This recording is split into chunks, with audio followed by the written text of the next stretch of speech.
Praise the King of Kings and the Lord of Lords. I'm from the Rock Intercessor Ministries.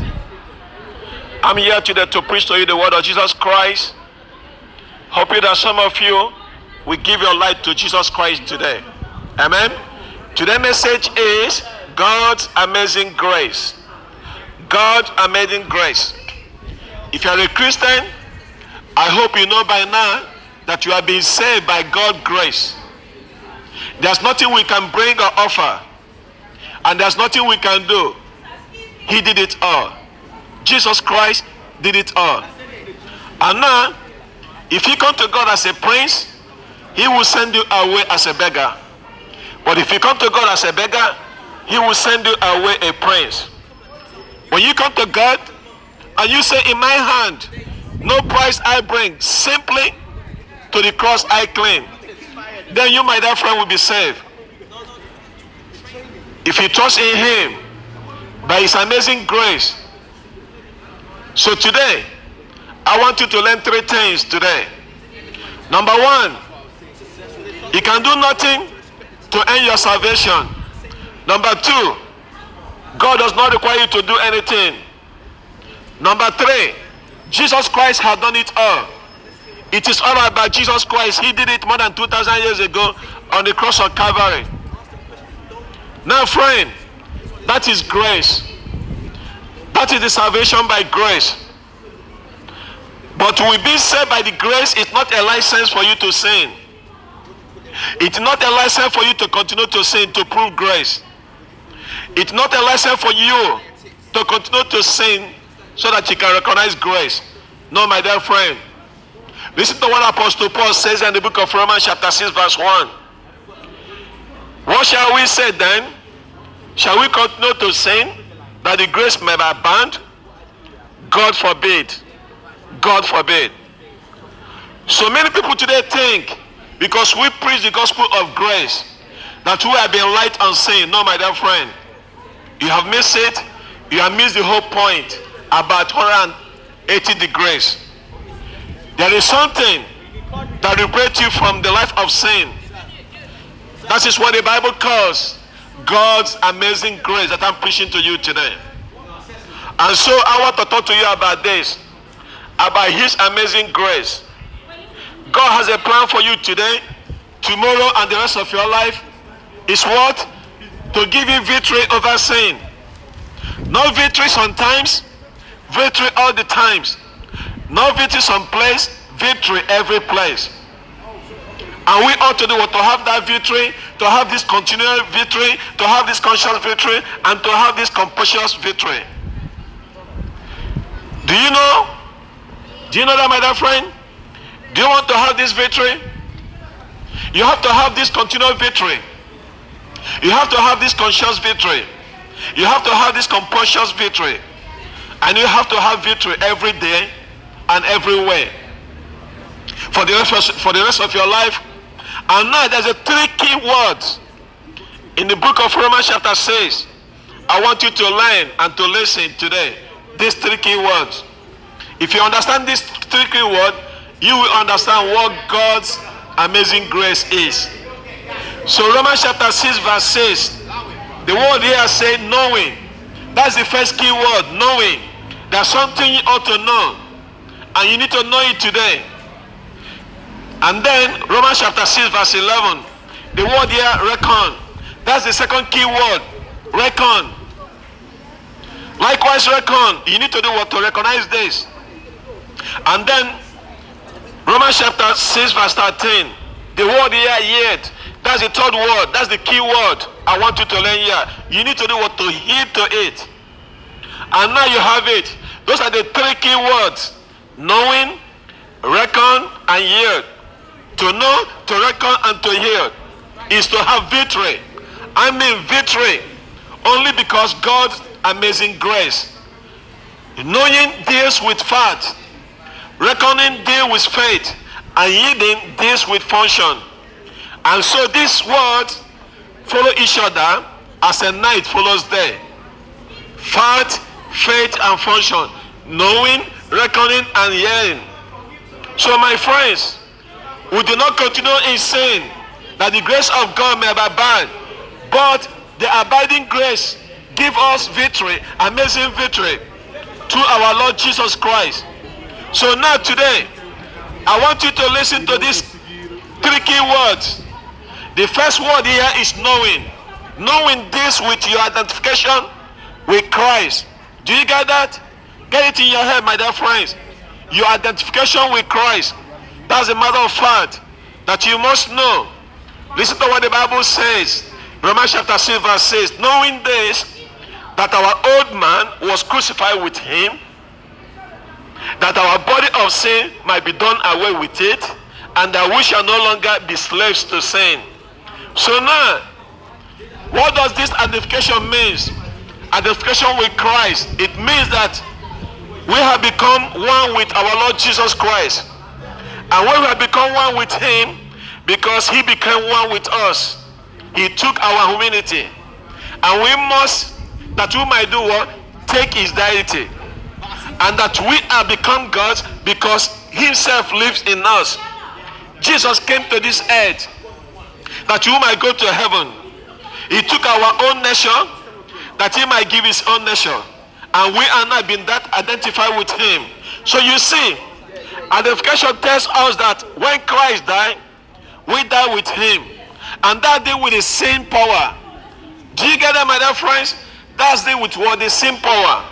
So now, if you think about scenario of faith, listen to verse 6 and 7. Knowing this, that our old man, means our flesh, was crucified with him. And when Jesus Christ died, the old Kingsley died. Hallelujah. At the Calvary. At the Calvary, he didn't just deal with my sin. Jesus Christ did not just take my sin to the cross. He took me to the cross. He took me to the cross. So you see, if he had simply died for my sin, that would be still living with me the problem with sin. And I am that problem. But the cross does not just merely deal with my sin. It deals with me and the source of my sin. Listen to this verse, my dear friends, because this is so deep. It seems simple, but it's deep. Apostle Paul said, knowing this, that our old flesh, our old man was crucified with him. When he died, I died. Jesus Christ died for me. And therefore, I died with him on that cross. More than 2,000 years ago, I was there. And you were there, my dear friend. When Jesus Christ on the cross of Calvary, every one of us were there. He died for our sins. And we died with him. So now, that's deal with the penalty of sin. But also deal with the power of sin. When a man dies, two things are true. If he has a criminal record, when he dies, there will be no trial. There will be no punishment. And that's why, my dear friend, isn't it? Because if the criminal dies, he dies with his sin. There's no criminal court will be against him. Why? He's dead. So I mean, when he's dead, the penalty of the law fails. I mean, it is over. Nobody going to put him in jail anymore. I mean, he is dead. His death have already dropped all the whole case. So now there's something else that this with the penalty of sin. But what about the power of sin? What about the slave of sin? When he dies, the slave has a master, but the master tells him where to go, when to go to bed, when to go to work, what to do, what to quit, what to eat, what not to eat, even who is she marry and who is not marry. All these things, the purpose of the slave dies. When the slave dies, that power of the master is over. Do you get this, my dear friend? Do you understand this? How the cross deal with our sin, both the penalty sin and both the power of sin. So you see, the devil has been the slave master. When I die on that cross, that penalty of sin is done with, and that power of sin has been done with. So now, not only did I die with him, Jesus Christ, if you listen to what the Bible says in the book of Romans chapter 6, verse 6 and 7, the Bible says this, knowing this, that our old man was crucified with him, that the body of sin might be done with away, and that we should no longer be slaves to sin.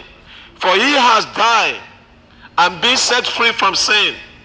Hear that? We've been set free from sin. Again, listen to the book of Romans chapter 6, verse 3 to 4.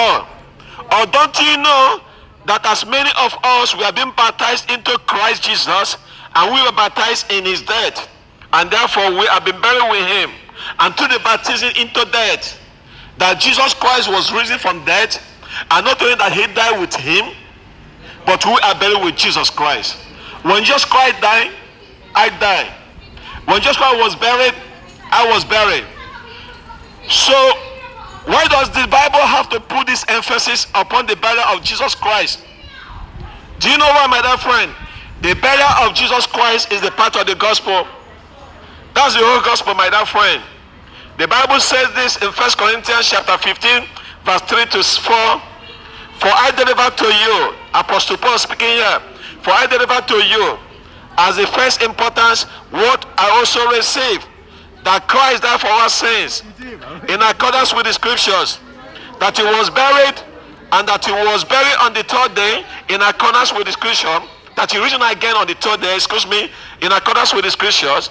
So the burial of Jesus Christ is the part of the gospel. In fact, it's the whole gospel. So the Jewish people, if there's any dead person, they quickly want to do or put the person away as soon as possible when the person dies. They would like to do what? To bury the person. Now, not only did the old Kingsley I used to be die, when I got saved, the old Kingsley was buried with Jesus Christ. I was buried with him. And therefore, Satan cannot intimidate me anymore.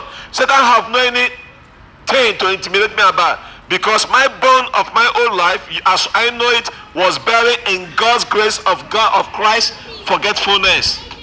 Do you get this, my dear friend? That your sin has been buried in the God's grace of forgetfulness.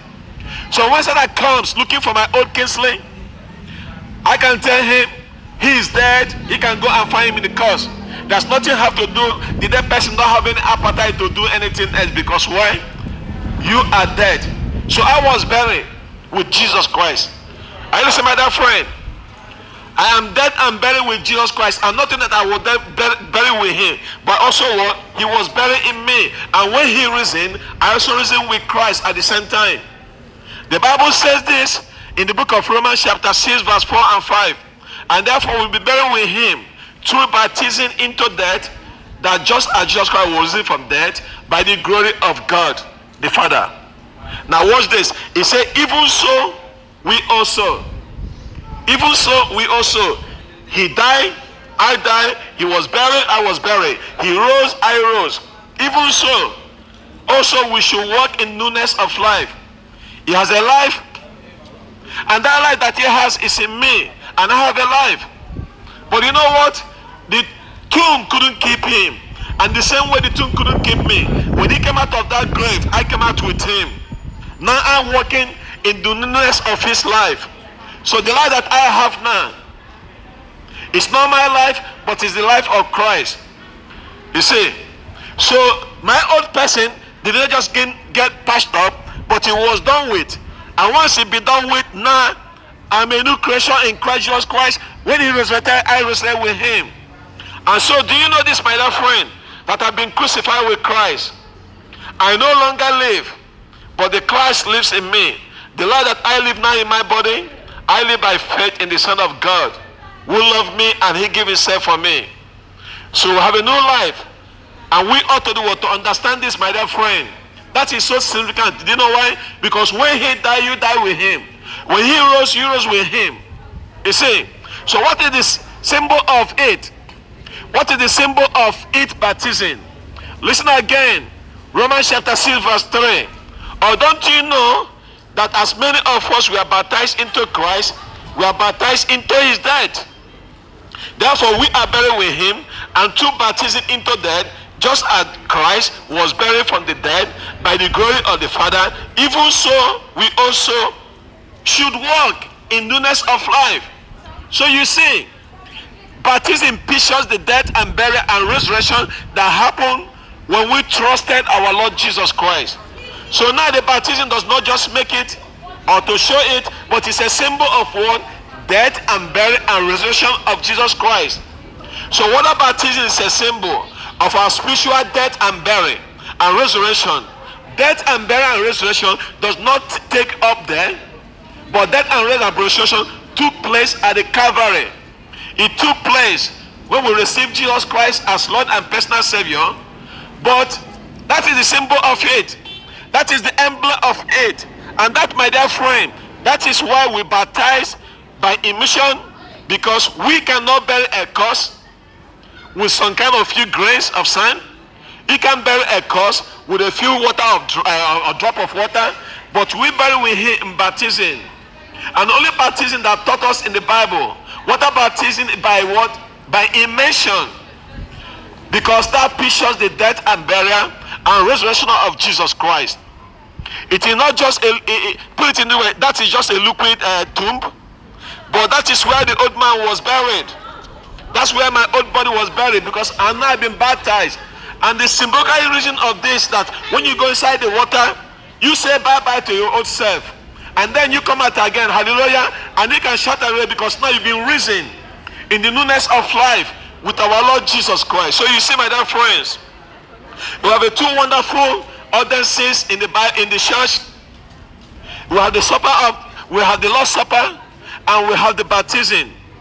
Two things. We have the Lord's Supper, and we have what? Baptism. And the Lord's Supper pictures Jesus Christ's death for a believer, and the baptism pictures our death that we die in him. Now the Lord's Supper, his death for us, and the baptism, death is with him. So both of these two things are beautiful symbols that we also do what to partake in it. And so the first thing I want you to notice, there's a fact. I mean, the fact we have to believe in something, and we must know what we believe in. Because Apostle Paul says in Romans chapter 6 verse 6, knowing this, know it and know it. He has given you the truth for you to do what? To know it, that when Jesus Christ died, you die. When he was buried, you buried. When Jesus Christ came out of that grave, you came out of that grave.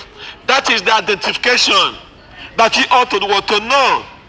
And that's a fact that you ought to do what? To know. All right, my dear friends. So are you ready for the next word? Now the first word is something that you ought to know. And I have tried to explain this to you. And I hope you understand this, my dear friends. Now, the next word is reckon. Apostle Paul going to say in Romans chapter 6 verse 11, likewise you also reckon yourself to death indeed to sin, but alive to God in Christ Jesus Christ our Lord. So now, the first point deals with identification. Now this point deals with what? Appropriation. Your identification, that's a matter of fact, but the appropriation of is a matter of faith. Now, you have heard with your head.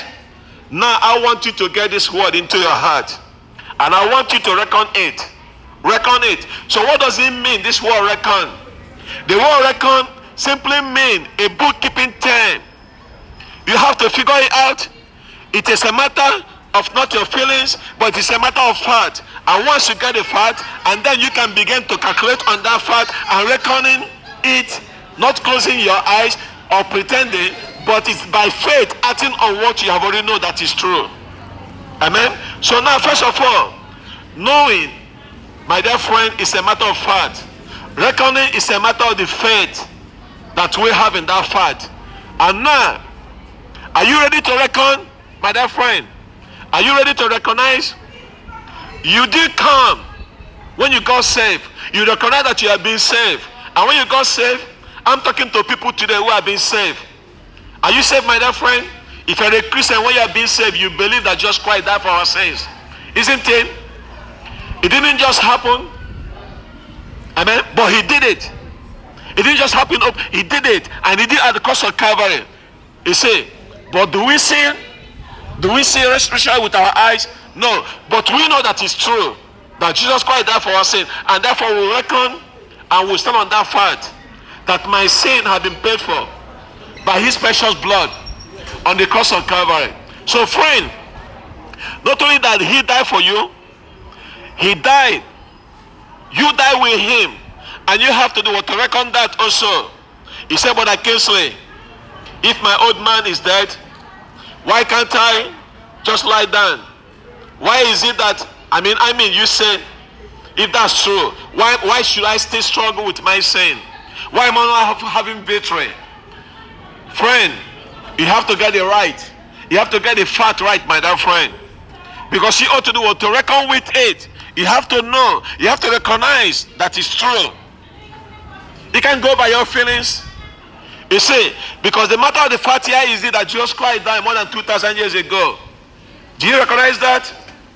If you think about it, it is about time that you have your own funeral. Haven't you have your own funeral? I have my own funeral. Once I give my life to Jesus Christ, I know that I was dead and buried with him. Amen. Are you listening, my dear friends? So what am I trying to say here? I'm trying to say here that it's a fact that I was crucified with Christ, I was buried with him, and I've been risen with him. And now therefore, I can say that I reckon with him.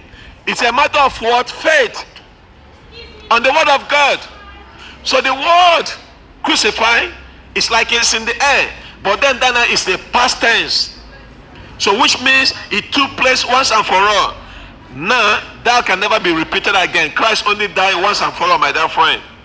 So the word reckon here means a present tense. That means something that you continually deal with it day by day. Reckon that yourself have been dead under sin, and now you are alive unto God. You see? So you, my friend, you must know that that sin penalty does not come up against me anymore, against you. Sin have no any more power, because it's been broken over me. Because now I believe by faith what Jesus Christ did for me. If you do not believe it, you will never have this victory, my dear friend. You must believe it. So what I'm telling you here today for you to believe, Apostle Paul said, likewise you also reckon yourself dead into sin, but alive into God in Christ our Lord. Friend, I want to tell you, if you thought about everything, you have to get it inside your heart. Amen. And when you get inside your heart, you can be able to do what? To shout area, because it is true, and then you stand on it. You are about to do what? To be delivered.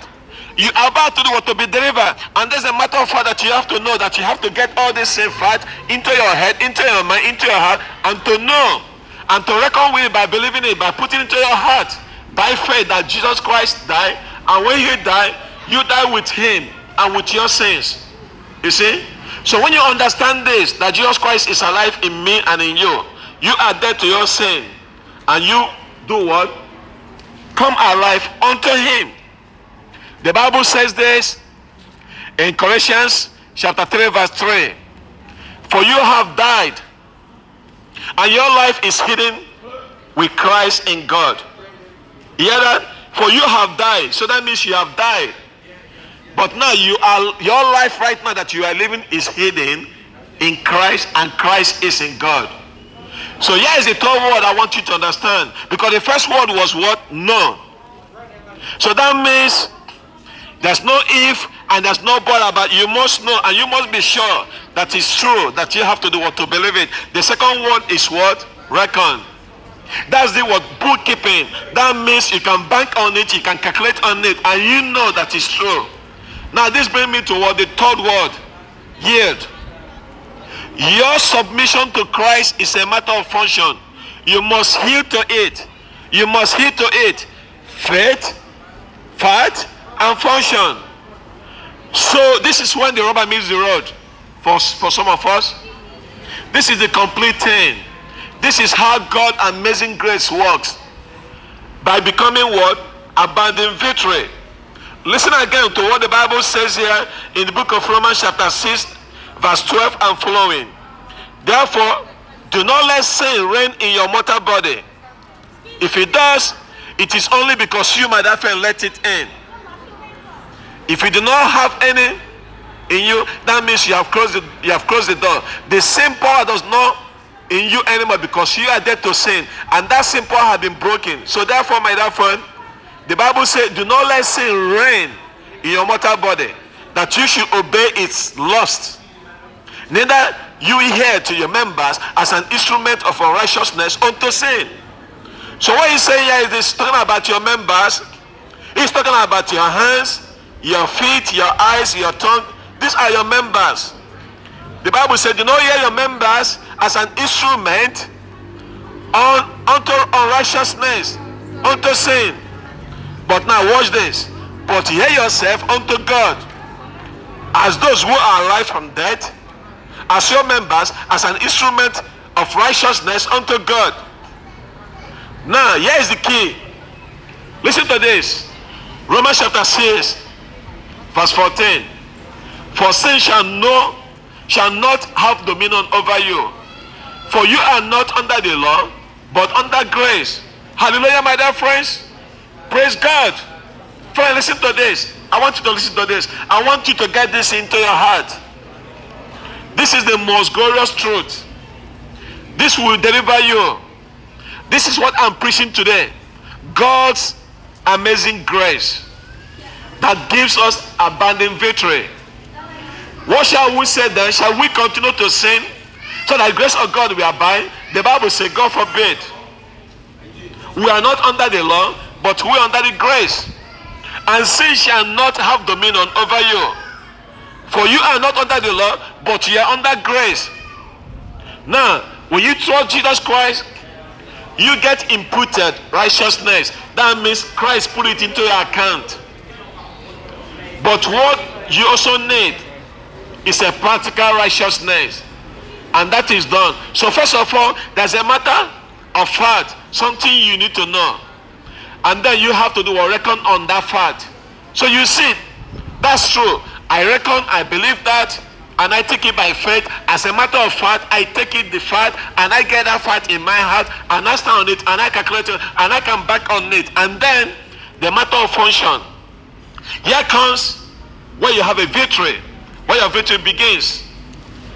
It begins when you head yourself to the Lord Jesus Christ. And how do you head yourself? How do you head yourself? Are you listening?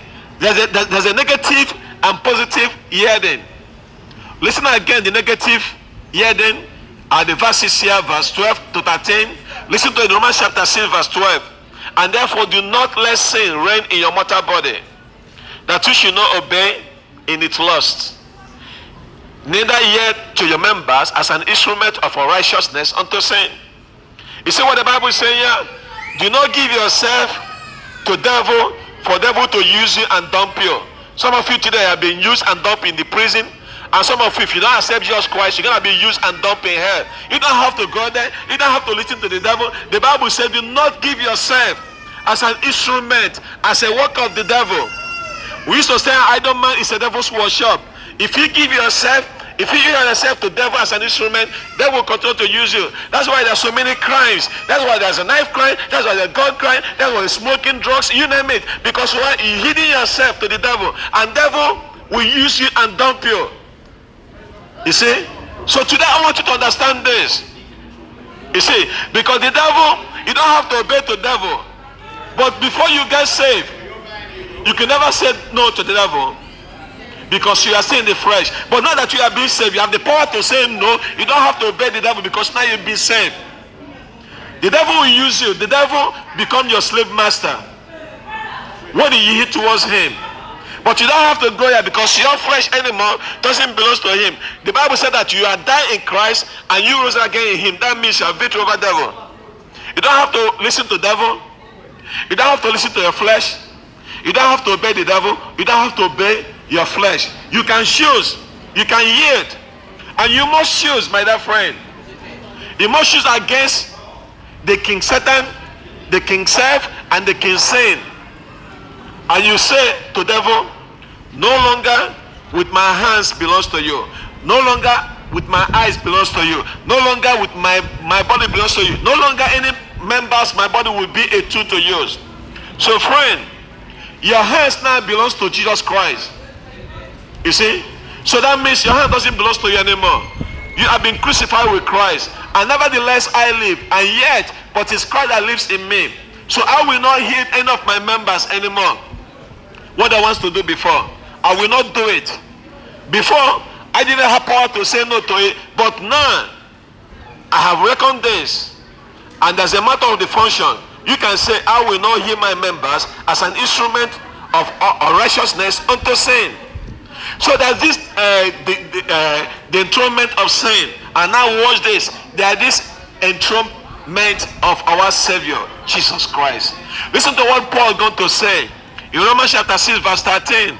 Neither yield your members as an instrument unto righteousness. Now watch this. But ye yourself unto God, as those who are alive from death. So mark this down, my dear friend. This is where your victory is. It is not about your ability that counts. It is not your responsibility, but it's your response to his ability. Your response is your responsibility to respond to his ability. And you must choose. Listen, my dear friends. You can't go it alone. You need Jesus Christ in your life. Without him, you can absolutely do nothing. If you don't stop smoking, it's because you haven't given your life to Jesus Christ. If you cannot stop doing drugs, it's because you haven't given your life to Jesus Christ. You cannot have any peace in this life until when you find righteousness. No righteousness, no peace. So my dear friends, I want you to know that you can do nothing without him. You need him in your life, and you must yield yourself to him. You see, if you yield yourself with all your heart to him, just yield yourself to our Lord Jesus Christ. Are you paying attention, my dear? Are you listening? When temptation comes, you must yield. And you only to the world, you can't do nothing. You just settle it in your heart. Yield yourself to Jesus Christ. Now the only question here is this. When that temptation comes, you have two choices. You can choose to yield yourself to God, to Jesus Christ, or you can yield yourself to Satan. You must make a choice. And today, God sent me here today to tell you so that you can yield yourself to Jesus Christ. So here is the point. Stop fighting temptation, my dear friend. Stop fighting temptation. The battle is already won. Devil have lost more than 2,000 years ago. We have the victory. I want you to enjoy that victory today. Don't fight temptation. Just yield yourself to Christ Jesus. Did you get this? I want you to get this inside your heart. Inside your heart today. Yield yourself to Jesus Christ. When temptation comes, you said, oh, that old Kingsley is dead. I don't have to obey him. I'm no longer Satan's slave. I died, I was buried. I'm now risen again in Christ Jesus Christ, and he's living in me. I yield myself to Jesus Christ. So you, my dear friends, I want to tell you something. There's incredible power when you give your life to Jesus Christ. The moment you yield yourself to Jesus Christ, you have victory. You have the amazing grace of God. Abandon victory over sin. You see? So what shall we say? Shall we continue to sin that the grace of God may abide? Apostle Paul said, God forbid. Kingsley said, God forbid. You also have to say what? God forbid. God amazing power, God amazing grace, give us abundant victory. Listen again what the Bible says. Romans chapter 6 verse 14. For sin shall not have dominion over you. For you are not under the law, but under the grace. For sin shall not have dominion over you. But here is the sad thing today. Some of you don't know it. Or some of you know it, you don't take it in. And that's sad. You see, if you are a slave to sin, if you don't know where to go, you will continue to live in your sin, my dear friend. Many of you today in that part because you have not believed. And some of you today, you continue to become slave because now you are master to your sin. You are married to your sin. But don't let devil, don't let other master intimidate you. And I want you to know that you can have victory over sin. But you have to yield to Jesus Christ. So you see, my dear friend, the gospel that I'm preaching to you today, the gospel of our Lord Jesus Christ, and the grace of God, and the victory over sin that I'm preaching to you today, if you do not know it, if you do not reckon with it, if you don't heal with it, you can never have a victory. You see, you can never have a victory. And I want you today to know, as a matter of your head and as a matter of your heart, you ought to do what? To yield your will to Jesus Christ. You need to know it. It's a matter of your head. You need to reckon it. It's a matter of your heart. And you need to heed to it. It's a matter of your will. If you get these things into you, my dear friend, that is our identification is in Christ. That is the fact that you ought to know it. That our possession of Christ, that is the faith that you have to reckon. That our submission to Christ, my dear friend, that is the fashion that you have to do what to obey. And when you do this, you have a victory. The amazing grace of God that I'm preaching to you today, my dear friend, what a wonderful thing. Can we just say amen to it? Say amen to it, my dear friends. Amen. Thank God for God's amazing grace. And then he gives us abundant victory. Jesus Christ give us victory over sin. Jesus Christ said, the Son of God set you free. My dear friend, you are free indeed. You have victory over sin. You have victory over sin. Give your heart to Jesus Christ today. Remain blessed in the mighty name of Jesus. Jesus is Lord. Hallelujah. Hallelujah. Amen and amen. Jesus Christ is Lord.